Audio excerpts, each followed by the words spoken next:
The case of the silent affiliates. The barista at Juniper and Oak never asked what I wanted anymore. She just watched me slide into the corner seat, the one with the outlet that didn't wiggle, and she'd call, "Same thing, Matt." Same thing? Same time. Same small pleasure of pretending my life ran on ritual instead of notifications. A double espresso, oat milk on the side, cinnamon because Laura believed cinnamon fixed what ambition broke. My laptop opened with the soft click of a well-used hinge, and Warrior Plus lit up my screen like a casino that knew my name. Offers, stats, commissions, 100 tiny yes or no decisions dressed up as opportunity.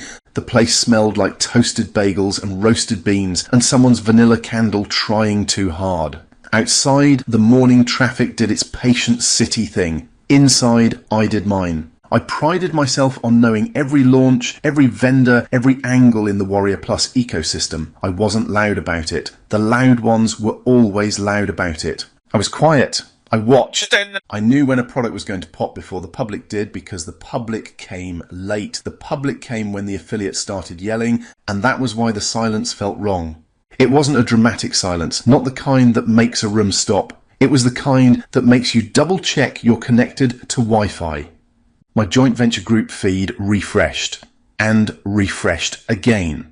Normally the week leading up to any serious launch looked like a crowded sidewalk. Review copy links, bonus stack screenshots, people just hopping in here real quick with questions they could have asked in a private message. The same three guys posting the same hype line like it was a prayer. This morning it was polite, like everyone had agreed to whisper. A new post sat at the top.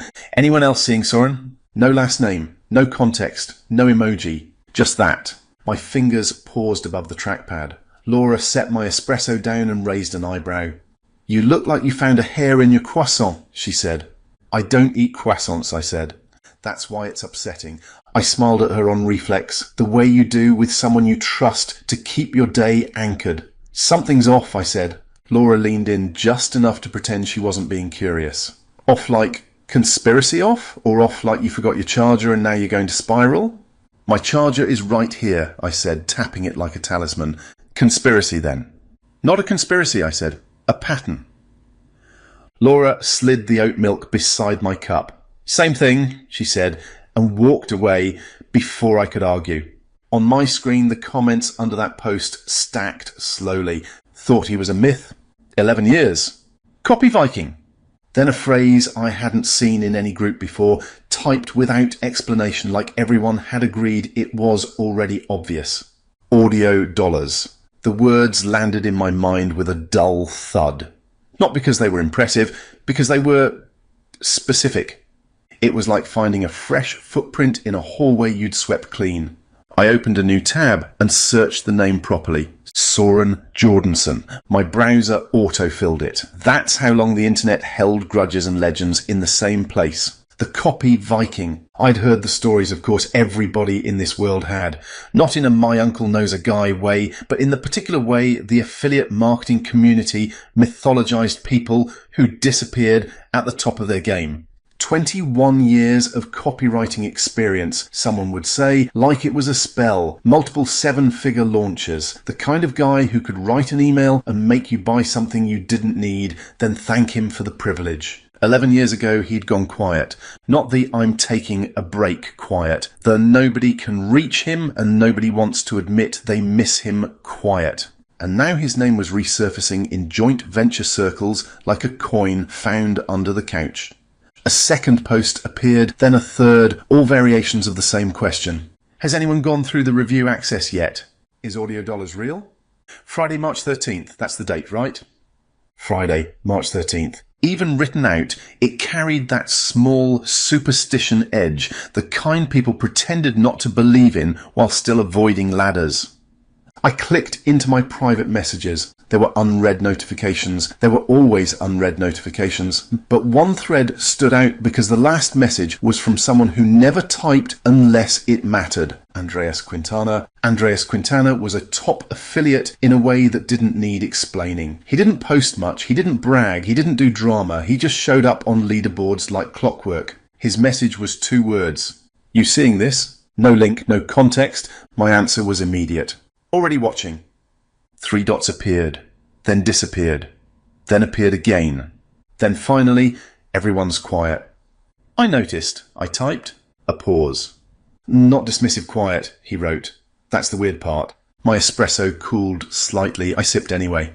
When Andreas Quintana didn't have a joke, I paid attention. I opened the group again and scrolled slower this time, like I was reading a witness statement instead of a feed. Under the anyone else seeing Soren post, a name I recognised dropped a single comment. Audio dollars. Review copy checks out. No exclamation points. No crushing it. No game changer. Checks out. The way someone says the bridge doesn't sway. The way someone says the food isn't poisoned. The way someone says quietly that you should probably cross before other people notice. I sat back, letting the coffee shop's hums settle around me. Someone laughed near the pastry case. A spoon clinked against porcelain. Laura called out an order with the authority of a small-town mayor. Comfort, routine, a world that felt safe. And then the disruption, slipping in through a screen. I'd made a career out of sniffing out the good ones before anyone else did. So why did my stomach feel like I'd arrived late? The first thing I did was what I always did when something didn't make sense. I opened the joint venture page. Not because I trusted joint venture pages, because I trusted my ability to read them like crime scenes. The page loaded clean and fast, with that particular formatting that meant someone had paid attention. A header that didn't look like it was made at midnight, copy that didn't stumble. The headline was direct, audio dollars, below it bullet points like evidence tags, zero cost method for artificial intelligence audiobook publishing, short form audiobooks in 10 to 25 minutes, 75% front end commissions, up to $284.50 per sale. Launch date, Friday, March 13th. My eyes moved down the page, and my brain did what it always did with numbers. It checked the math automatically, like my head had a built-in auditor. 75% front-end commissions meant the vendor was confident. Vendors who weren't confident didn't offer that. Vendors who were desperate did, but their pages smelled like desperation. This page smelled like competence. Up to $284.50 per sale wasn't a random brag. It was oddly precise. Precision like that either meant someone actually did the calculations, or someone knew affiliates would do them anyway and decided to save us the trouble. Below the credibility stack, 21 years of copywriting experience, multiple 7-figure launches, cash prizes for the leaderboard. The Copy Vikings name wasn't shouted. It was placed. That too was a tell. I leaned forward, elbows on the table, scrolling like I might find a hidden fingerprint if I moved slowly enough. The pitch wasn't just make money, it was a mechanism. Artificial intelligence writes the scripts using 16 specialized genre systems built through thousands of iterations. Artificial intelligence narrates, distribution to real platforms with real royalty pathways. Pipeline costs nothing. My face tightened without my permission. Because pipeline costs nothing was the kind of sentence that usually came with an asterisk the size of a house. But the page didn't try to hide it, it didn't gloss, it explained. Not in a lecture way, in a here's the process, don't be weird about it way. I scrolled to the section that outlined the steps, and I felt that familiar pressure in my chest that came when I recognized something I hadn't expected to recognize. A gap. Not a gap in the copy, a gap in the market. Short form audiobooks, 10 to 25 minutes. Everyone in publishing talked about long books, full length audiobooks, hours, the massive productions, the big swings. But I knew the internet, I knew attention spans, I knew commuters, I knew people who wanted a complete story in the time it took to fold laundry. And I also knew something else. If there was a format gap and there was a simple, repeatable way to fill it, somebody should have built it already, which brought me back to the real question. Why hadn't they? Laura drifted by with a tray, stopped and watched my face like it was a weather report. Okay, she said. Now you look like you found the second hair. I found a name, I said. Is it your ex? If my ex offered 75% front-end commissions, we'd still be together, I said. Laura snorted. That bad, huh? That good, I said, and the words surprised me. Laura set a napkin down in front of me for no reason, except that she liked to be useful. Want a refill? Not yet. She leaned in. So what's the drama? No drama, I said. That's the point. Laura blinked. No drama is suspicious to you people. It is, I admitted. Laura gestured toward my screen without touching it. Then be suspicious. Do your little detective thing. It's not a little detective thing, I said. It's a little detective thing, she said, and walked away smiling. I stared at the joint venture page again, letting my brain shift from scanning to dissecting. First clue, the quiet credibility. Second clue, the numbers that actually worked. Third clue, the mechanism that made an annoying kind of sense. And then there was the clue that wasn't on the page at all. The silence. I opened a new message window and typed Andreas Quintana again. Have you gone through the review copy? His response came faster this time. Yeah. Thoughts? A pause long enough that I could imagine his expression. Andreas Quintana wasn't expressive. That was part of his charm. Then, it's engineered. That's not a feeling, I typed. It is for me, he wrote. You want me to lie and say it's cool? I smiled despite myself. What's with everyone being quiet? Another pause. Because it's not a joke, he wrote. And because people are deciding. Deciding what? Whether to keep it to themselves, he wrote. That hit me like cold air. Affiliates kept things to themselves when they were scared, or when they were greedy, or when they'd found something so good they didn't want the crowd. I typed back, any red flags? Andreas Quintana's reply was a single line, only that it took 11 years. I stared at that. 11 years. The old stories about Soren weren't just he disappeared. They were he disappeared right after a monster launch, right after a wave that made other launches look like puddles.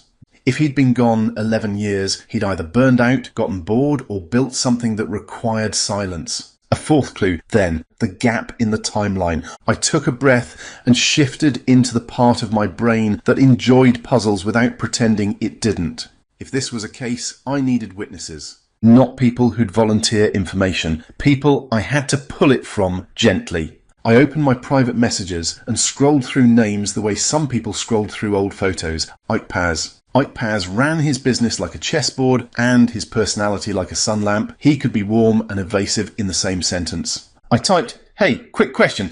You seeing audio dollars? 3 dots appeared immediately. Matt Garrett, he wrote. Of course I'm seeing it. Have you looked? Of course I've looked. What's your read? A pause. Why, he wrote. Do you ask questions like you're holding a flashlight under your chin? Because it works. He sent a laughing emoji, then, it's solid. Solid how? Matt. Ike Paz.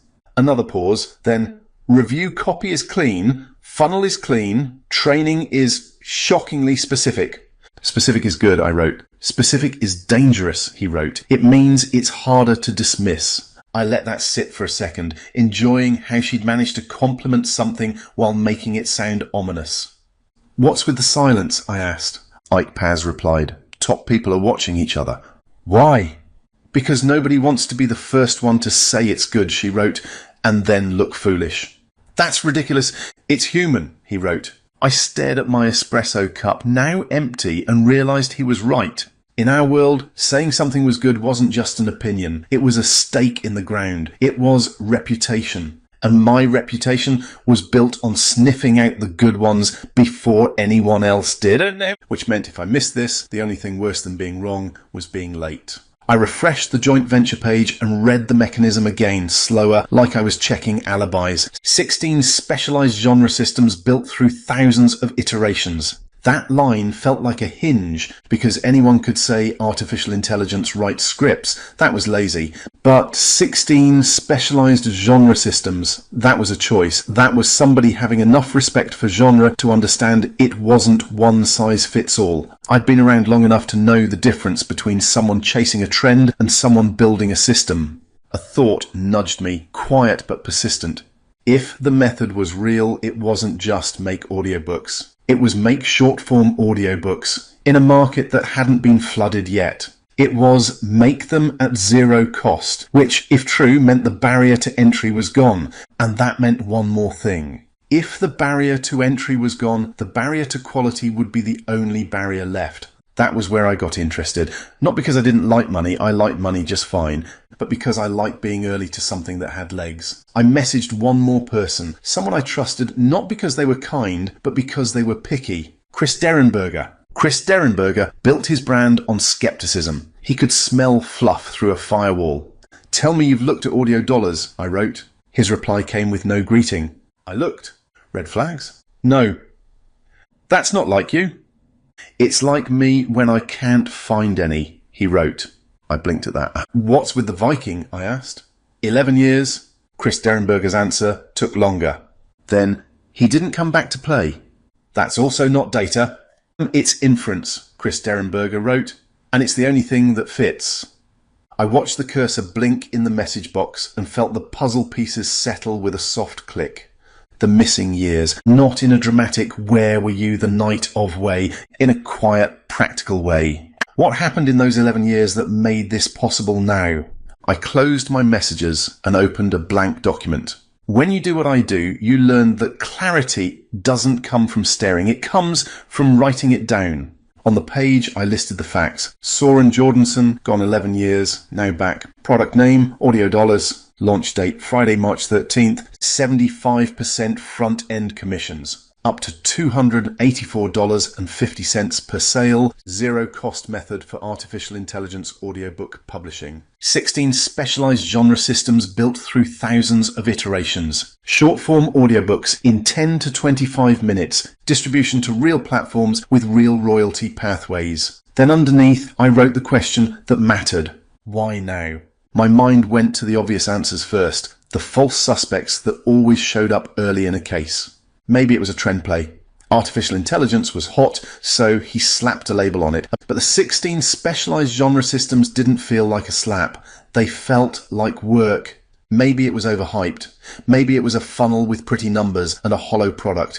But Andreas Quintana didn't say cool. He said engineered. Maybe the royalty pathways were vague, like those old publish your book in 20 minutes scams that disappeared the moment you asked where the books went. But the page said real platforms, real pathways, and the people who'd seen it weren't laughing. Another false suspect, manufactured scarcity. The kind of launch that depended on urgency because it couldn't survive a week of scrutiny. But here was the thing. This launch had scrutiny right now, in the most intense room possible, among people whose job was to find holes and exploit them, and the room was quiet. I stared at the last line on my list.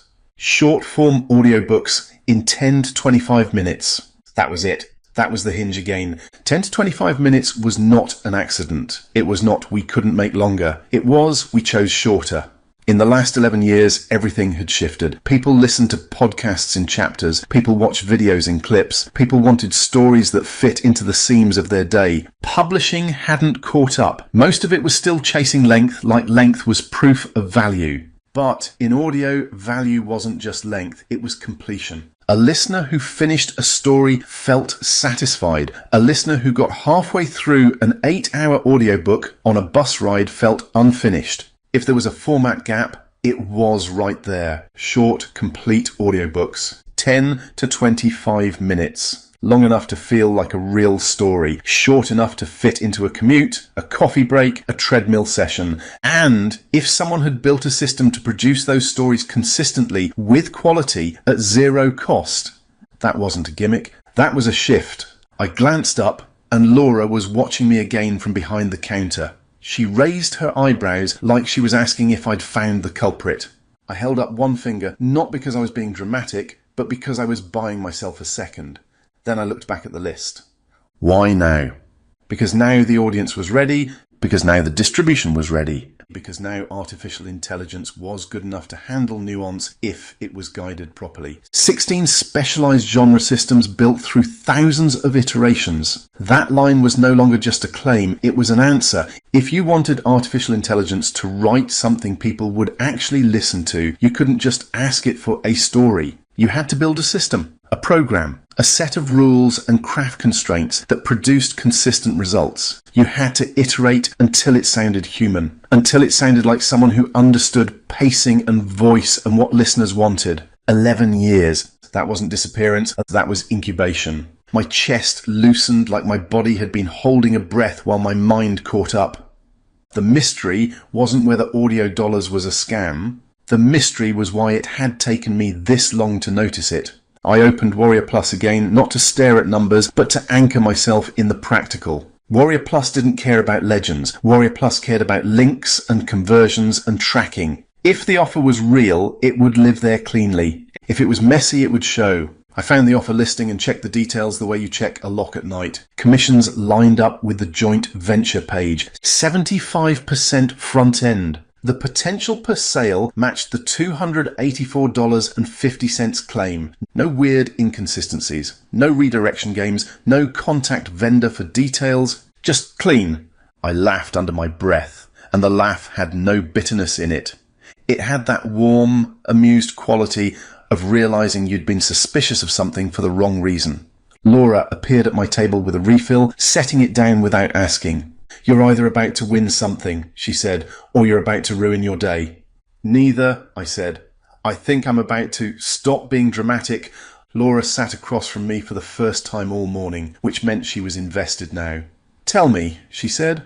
I took a sip and felt the heat land right. "Remember how I told you my people are loud?" I said. "Yes," Laura said. "I've heard you on your little calls." "My people," I said, "are never quiet when something is mediocre." Laura nodded slowly. "Okay, they're quiet when something is bad," I said, "because nobody wants to be associated with it." "Also okay?" "But they're also quiet," I said, "when something is good and they haven't decided what to do with that." Laura's mouth twisted. "So the mystery is, everyone is quiet because they like it?" "The mystery," I said, "is why I assumed quiet meant bad." Laura leaned back. "That's kind of sweet," she said. "I'm not sweet," I said, automatically. Laura looked at my cinnamon-shaking espresso. "Sure, yeah." I glanced at my list again and a final detail tugged at me, small but insistent. Launch date, Friday, March 13th. In this world, launch dates were chosen like outfits. Carefully, intentionally, sometimes superstitiously, choosing Friday the 13th could be a gimmick, or it could be a signal. Like, "We're not afraid of your little internet fears. We know this works." I opened my calendar, the old habit of marking things like I could control time by naming it. Friday, March 13th. I clicked it. The empty box waited. A moment of quiet settled over me, not the suspicious kind, the satisfied kind. I thought about the top affiliates, the ones who were unusually quiet, not dismissive quiet, but impressed quiet. I thought about Soren Jordanson, gone 11 years, returning without fireworks. I thought about 16 specialized genre systems built through thousands of iterations. I thought about a pipeline that cost nothing and led to real platforms with real royalty pathways. I thought about 75% front-end commissions and up to $284.50 per sale. And I thought about the thing that mattered most, the thing that always mattered most, timing. A good offer at the wrong time was a lesson. A mediocre offer at the right time was a payday. A good offer at the right time was a moment you didn't miss. My fingers hovered above the keyboard again. This time it wasn't hesitation. It was intention. I opened a message to the vendor contact on the joint venture page and typed carefully, the way you do when you're not just asking for access but making a small choice. "Hey, Matt Garrett here. I'd like review access, please." Then, because I couldn't help myself, I added one more line. "Also nice work. People are quiet. That's how I know." I hit send. Laura watched me do it like she understood that some cases ended not with handcuffs but with a decision. "So," she said, "you solved it." "I did," I said. "And the culprit is—" I smiled into my espresso, warm and amused and a little relieved.